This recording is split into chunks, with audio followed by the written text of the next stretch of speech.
you ever work with Bruiser Brody at all in your career? Yeah. The crazy thing was, I was the heel 90% of the time. Oh, really? I worked with him, and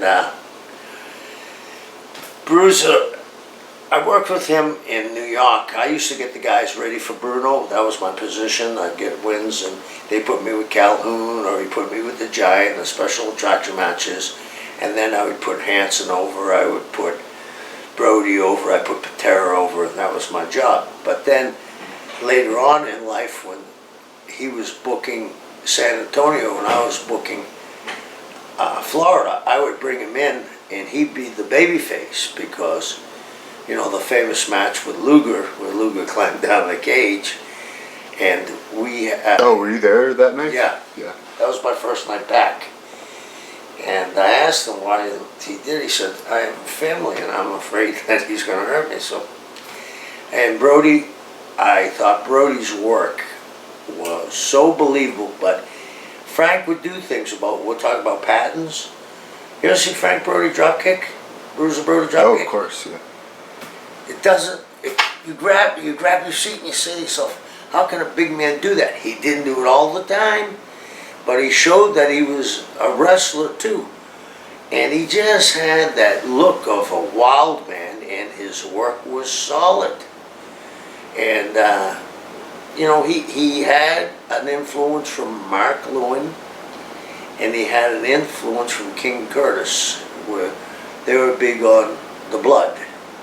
And I think Brody got it there. Plus, him and Gary were partners for a while. And when I say partners, Gary Hart was his manager, which helped him in Texas. But he was big in St. Louis. I mean, he was big everywhere he went. And do you think, like, that the company had some responsibility too, and related to his death, because there was quite a cover-up there, and there's a lot of talk that the company actually owed him a good amount of money at the time that he was killed? I heard that too. And I don't know what happened, but they let him lay on the floor for 45 minutes, you know, and... Yeah, that's the thing I don't get, because WWC is so connected in Puerto Rico. Right. If they really wanted an ambulance, they could have got an ambulance there really fast. You just hit the nail on the head. Carlos had a lot of stroke on that island, you know that. Yeah. And for him to lay on the floor for 45 minutes, and he was alive when he left, you know, He wasn't taken right away when he arrived at the hospital either, from what I understand. Yeah, and my point of view is, how could this happen and the guy get away with it? And wrestle the same night and then continue to keep his job. Yeah, and they never fired him. And the other thing was, from what I talked to Dutch, was he got the summons to be in court 5 days after the trial.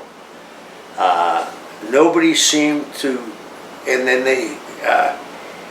they took it like a real wrestling match that Jose said he was afraid to death of him. And they showed some clips of Brody.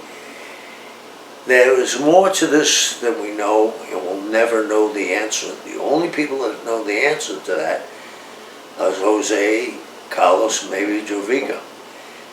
You know, and if it wasn't for Victor Chionis, the ambulance may never have gotten there. And then Tony Atlas had to carry the big guy out. And it was a sad day. Sad day.